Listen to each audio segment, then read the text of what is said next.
Olá, pessoal! Nesta videoaula nós iremos abordar os diferentes olhares da realidade ou formas de se compreender a realidade, o que é filosofia. Faremos aí um destaque para o que é filosofia e o processo do filosofar. A autora do texto, a Maria Lúcia de Arruda Aranha, ela começa nos dando uma ideia geral, né, do que é os diferentes olhares ou as diferentes formas de compreensão da realidade. Nós podemos olhar o mundo sob diferentes perspectivas, do mito, da religião, né, do senso comum, da ciência, da arte e da filosofia. Essas formas de conhecimento, formas de se compreender a realidade, né, elas não se excluem e elas coexistem no nosso cotidiano. Né? Então, por exemplo, um cientista. O cientista não é um cientista 24 horas.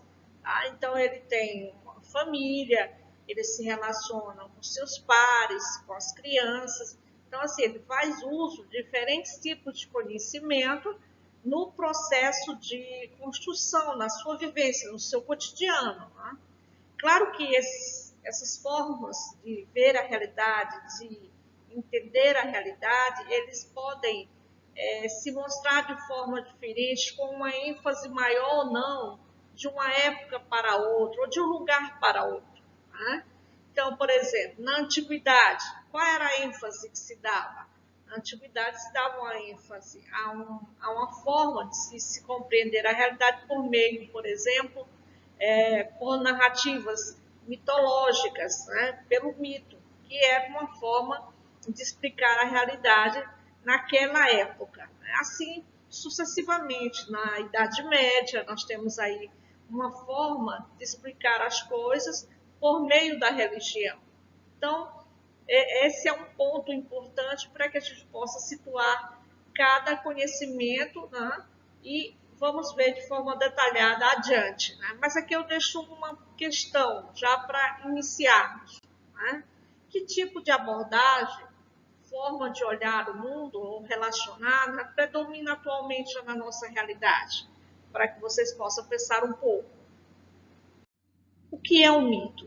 O mito é uma das primeiras compreensões da realidade. Então, é um conhecimento intuitivo que dispensa as argumentações, fundamentações. Né? Qual é a característica deste tipo de conhecimento, desta forma de compreender a realidade? É a crença, é a fé, né? É o apelo ao sobrenatural, à fantasia. Né?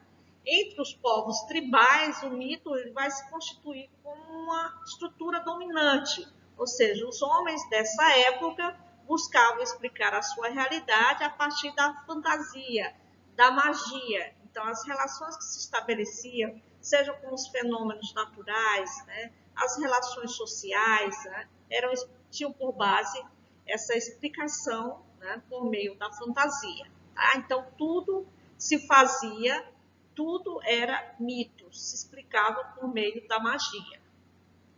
Quando as relações sociais elas foram se complexificando, o mito foi perdendo espaço e foi se restringindo a alguns setores da vida da comunidade. Né? Bem, mas o fato de ter se desenvolvido a reflexão não se decretou a morte do mito, né? Da consciência mítica. Ela faz parte do pensamento humano e subsiste com, né, outras formas de explicar a realidade. Né? O que é importante entender aqui é que o mito atual, né, existem diferentes tipos de mito. Mitos na religião, na cultura, na política. Né? É importante saber o que é destrutivo ou não, né? O que é positivo ou não. Porque há mitos que são destrutivos e a própria história nos conta isso, né? Por exemplo, de Hitler, né? Que era considerado um mito e subjugou todo o povo judeu, né? Cometeu atrocidades em nome disso. E o povo dava base para isso, né? Dava sustentação à liderança daquela época, né? Em função daquilo que eles idealizavam. Né? O senso comum, né, como outra forma de se compreender a realidade, né, é um tipo de conhecimento, né, que ele é herdado por um grupo social, né, cujas experiências fecundas elas continuam sendo levadas a efeito pelos indivíduos na comunidade. Então, nas nossas relações, costumeiramente a gente faz uso de conhecimentos dessa natureza. Qual é a característica do senso comum? Ele é fragmentário, né? Ele é difuso, ele é ametódico, você não tem um método exatamente, e ele é assistemático, né? Nas nossas relações, no nosso cotidiano, ele se faz presente, né? Então, caberá ao bom senso retomar criticamente os saberes e valores recebidos. Então, aquilo que você, né, recebe dos seus pares, da tradição, do seu grupo social, né, pode ser reelaborado. Né? O bom senso seria essa forma, meio termo, né? De se trabalhar aqueles conhecimentos de forma mais crítica. Né? Ainda não é ciência, ainda não é filosofia, mas é uma forma de pensar a própria experiência, aquilo que herdou, de forma mais crítica para você poder se conduzir na sua vida, tá?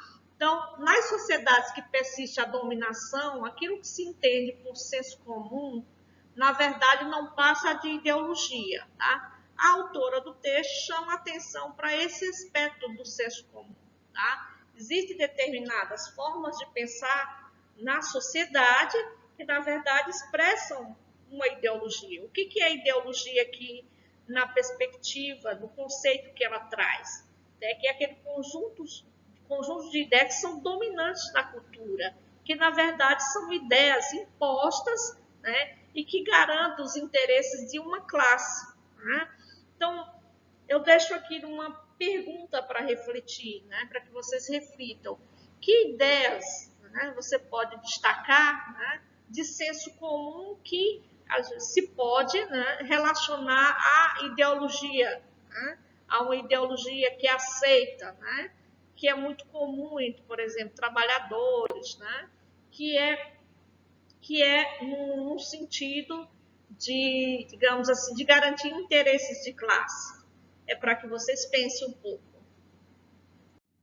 A ciência é um outro tipo de conhecimento que se pretende explicar o real de uma forma, a partir de um método chamado método científico. Né? Então, o método científico é uma conquista do século XVII, né?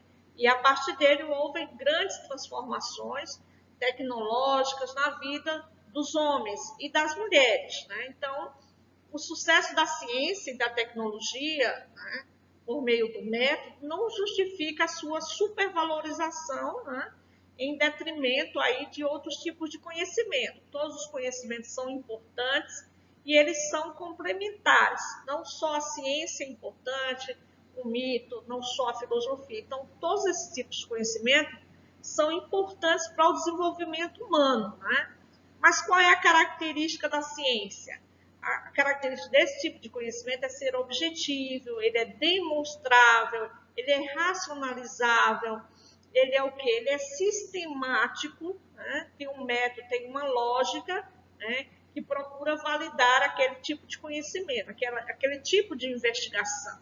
Tá? O que mais? Ele apresenta-se como um método quantitativo e qualitativo e também com mensuração, ele é falível. Houve um tempo que se dizia que o conhecimento científico era um conhecimento único, verdadeiro. Né? Isso lá pelo cientificismo, na Idade Moderna. Né? Hoje não, hoje já se evoluiu, já se tem outra compreensão da ciência, que ela é falível. Né? E tem várias formas de fazer ciência. Né? Os cientistas possuem visões diferentes da forma de fazer, de investigar um objeto da realidade, um objeto científico.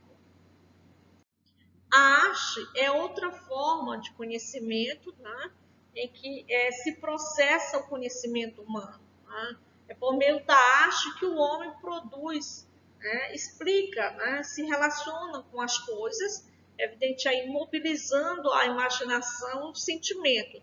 É um conhecimento, é uma forma de entendimento intuitivo, né? Tem por base, né, essas faculdades. Né? A autora vai nos dizer que ela, a imaginação, ela é a mediadora entre o vivido e o pensado. Né?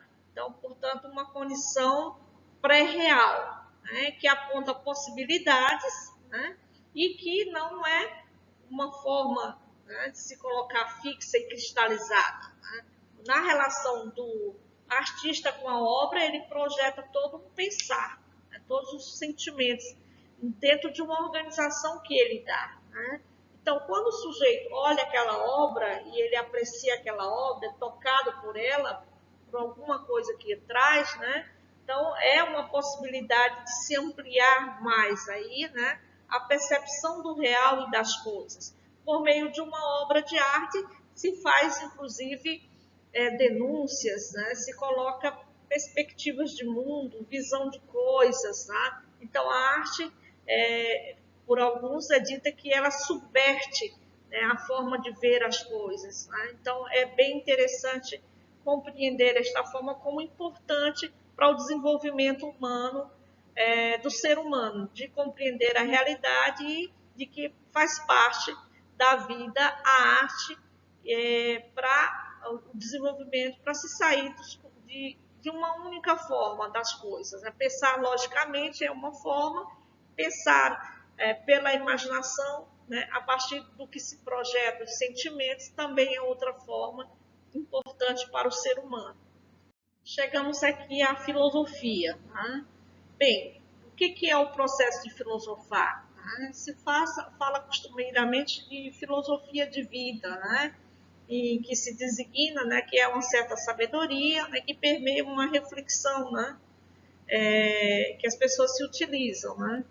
Bem, mas a gente pode dizer, é possível se dizer, né, que a gente filosofa muitas vezes sem saber, né? E a filosofia de vida é uma forma de refletir esses problemas do cotidiano. Né?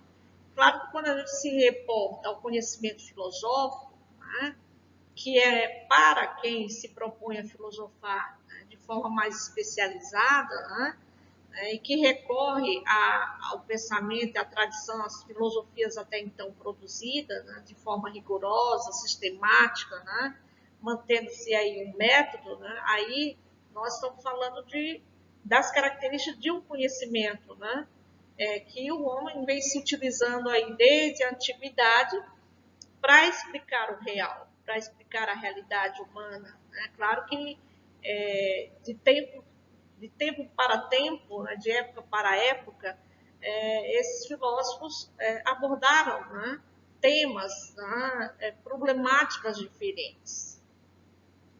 A filosofia, ou melhor dizendo, o processo de filosofar pode se dar a partir de qualquer tema, né? Mas o que é filosofia? Então, a autora vai nos dizer que é a atitude de colocar em questão o que parece para muitos indiscutíveis. Então, o questionamento é parte do processo do filosofar, né? Sobretudo em situações que se tem plena certeza, né?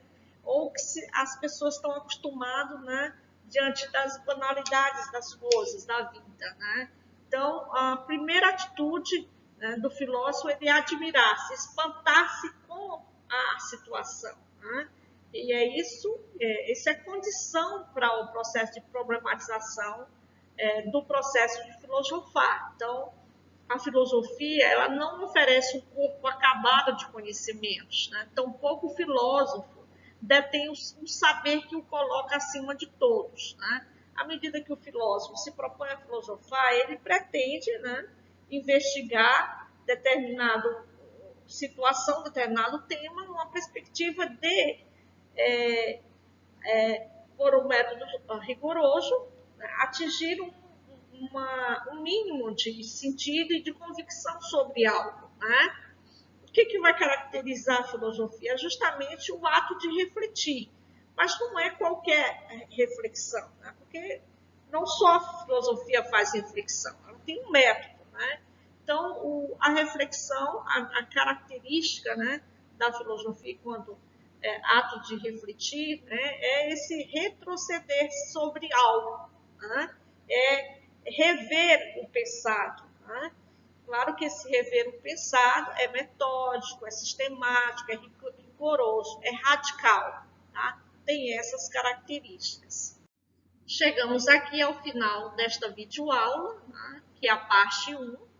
Prosseguiremos com essa discussão na próxima videoaula, tá? Mas vamos aqui de forma breve, né, olhar aqui o que a gente trabalhou nessa videoaula. Né? Nós vimos aí os diferentes olhares, formas de compreender a realidade, formas de se conhecer a realidade, de produzir conhecimento, né?